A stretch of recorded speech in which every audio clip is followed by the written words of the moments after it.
All right, welcome to day one, Race to World's First recap, where we haven't turned the lights on. There was a comment yesterday, several actually, that were talking about the darkness that we were in. But do you guys want to see some tech that I used back when I was streaming in an empty or in an unlit room for a little bit more light? Yeah, check this out. Okay, this is the meta for look at this. You pop open a paint window. You just go with a nice full white paint window, and you can actually, if you want this even more, you can fill it all yellow. So here, check. You guys want to see what this looks like? Here, I'm about to fill it yellow.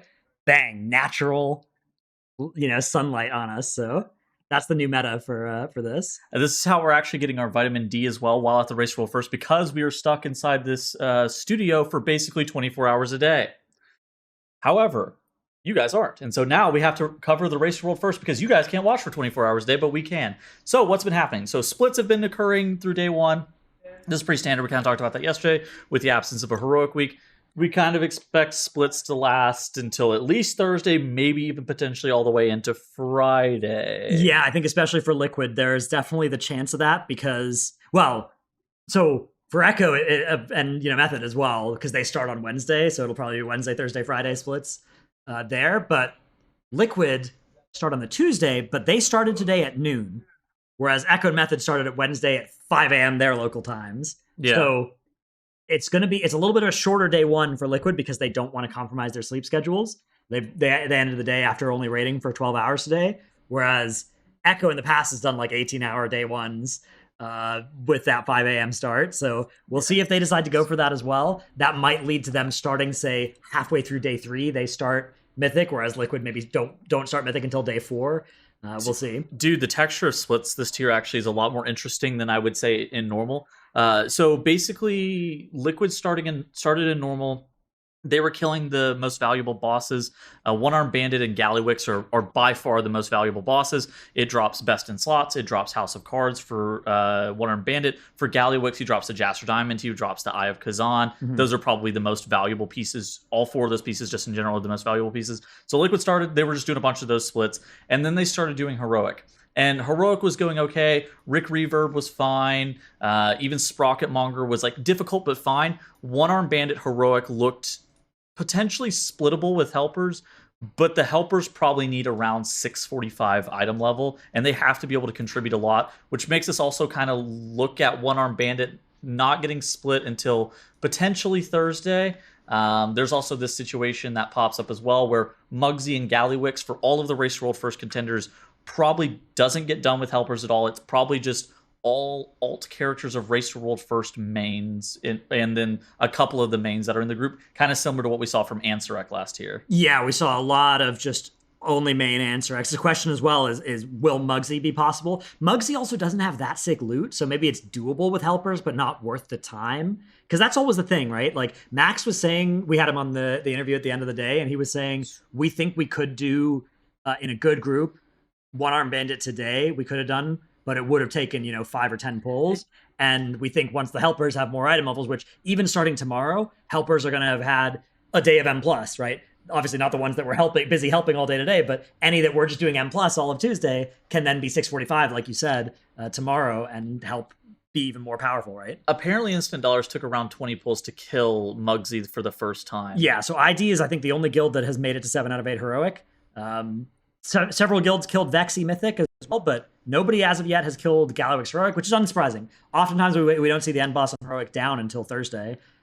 Sometimes it's been as late as Friday or Saturday as well for bosses like Jailer and Sylvanas. I mean, I think that this is a kind of indicating, though, a lot of splits that are ahead of us. Yeah, and it's not even gonna be the most efficient splits that you're ever seeing. It's gonna be a lot of normal with helpers, and it's gonna be a blitz to do Heroic as late as possible, probably halfway into the second day for a lot of these guilds.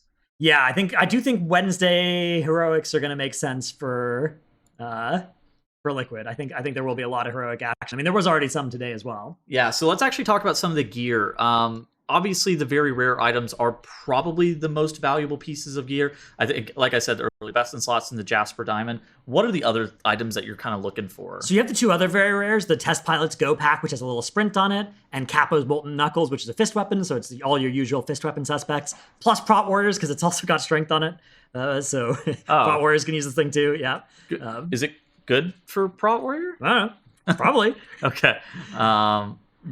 Yeah, then there, of course, there's a bunch of different good stat items as well. If you look at the rings, for instance, the miniature roulette wheel is a random stats ring from One Arm Bandit, heavily lopsided towards one stat as well. So this could potentially be big for you, regardless of what your stats are. A well-rolled miniature roulette wheel could be big. Of course, there's a bunch of other, jewelry that might be good for you at different spots.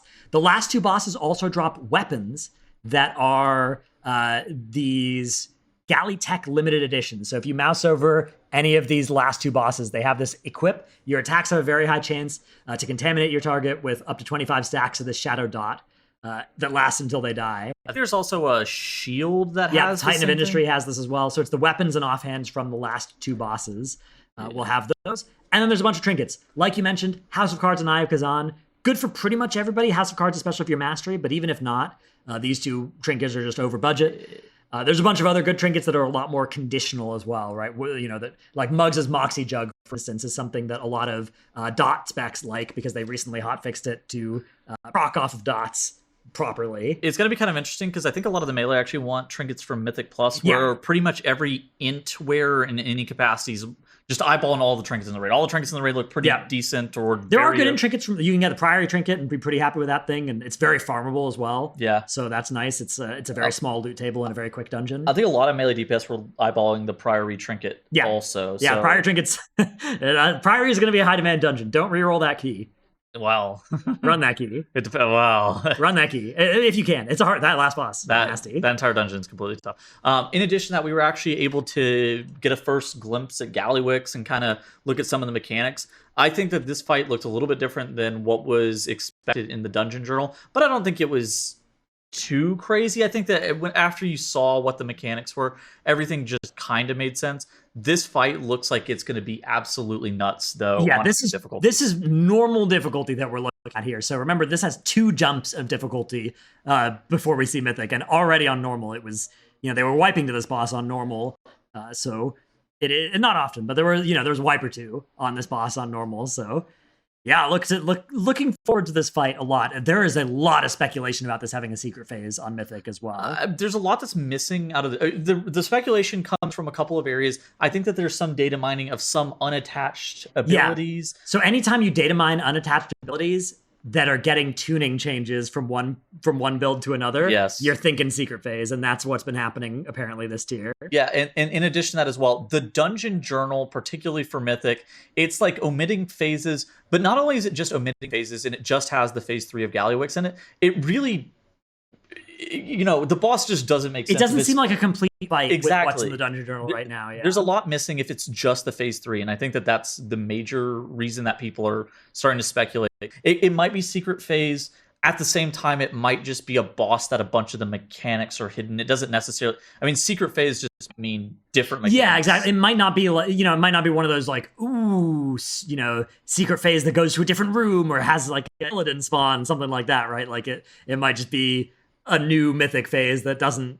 More like a jailer P4 type thing, maybe. Although that even felt pretty secret. It would be more like Gul'dan sans Illidan phase, because there was like a lot that was missing from the Gul'dan dungeon journal about the phase 1 being absent and stuff like that, so people didn't really know what was going on with the start. Yeah, that's phase. What we see in the dungeon journal already. Basically, is like Gallywix just basically starts in P3 and does all the P1 stuff at the start of P3 as well. So, which is very similar. Gul'dan basically on Mythic did P1 heroic and P2 heroic at the same time. I mean, but yeah, I mean this is going to be a long process to get through. I think a lot of this raid, and just in general, actually kind of seeing the end of Mythic Gallywix. So that's something that we'll probably be. That's not for a week from now that we're going to be talking about that. Maybe it depends. Yeah, whether this is I mean, it still could be a short tier. I think there's a lot of stuff that makes people think it's going to be a long tier from what we've seen so far. Obviously, like Liquid are playing more splits than ever before. It's getting intense. That's going to take a lot of time, but. If the other bosses are easy, if the Mythic bosses are easy, that's by far the most important thing for how long the race lasts. What do you think about Liquid doing 5 simultaneous splits at the same time? For normal, I think that makes a lot of sense. You don't need that many raiders to kill normal bosses, right? So the more splits basically they ran 5 simultaneous normals, which means each normal gets to have 1/5 of your raiders, and then you fill the rest with helpers. Yeah. It means you're very diluted, so if there's hard bosses, the helpers obviously are a lot worse than the liquid raiders. Not, a lot worse necessarily, but they're a lot less prepped on the mechanics and stuff. They need their hands held a lot more. And so if the bosses are hard, that's really bad. But normal bosses tend to not be that hard, right? Especially in a tier where you already are coming in with mythic gear from last tier. Yeah.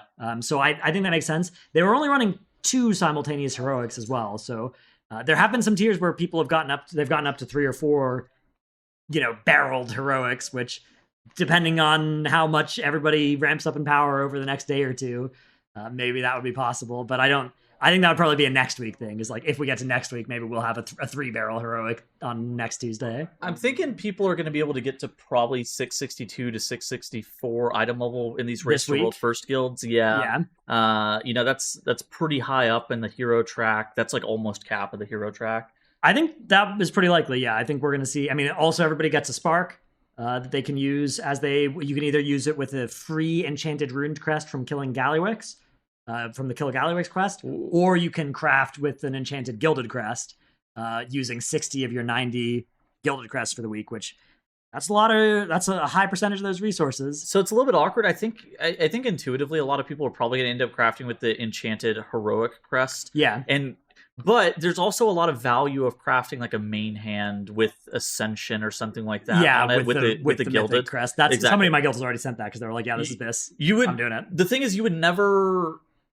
I don't know. There's like a lot of really good options. You would never send the heroic crest if you were going to craft the weapon. You would always send the gilded, and so then that limits your. And then you save the free rune crest for 2 weeks from now when you get your next spark. So but yeah, crafting is so much better this season too. You just craft on CD. They buffed crafting basically. They reverted the nerf to how expensive it was to make the enchanted crest that they put in War Within Season 1, and even with that nerf, it was still correct to do it sometimes. And now it's just always correct. Yeah, but for Race to World First, we're only getting 1 spark for Race to World First unless this goes to week 3. So it's going to be a 1 spark tier. Yeah. Probably. Any final thoughts? No final thoughts. All right.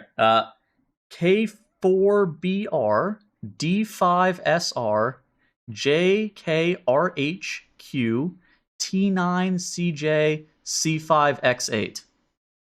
There you have it. That's a good thought. Later, gamers. Goodbye.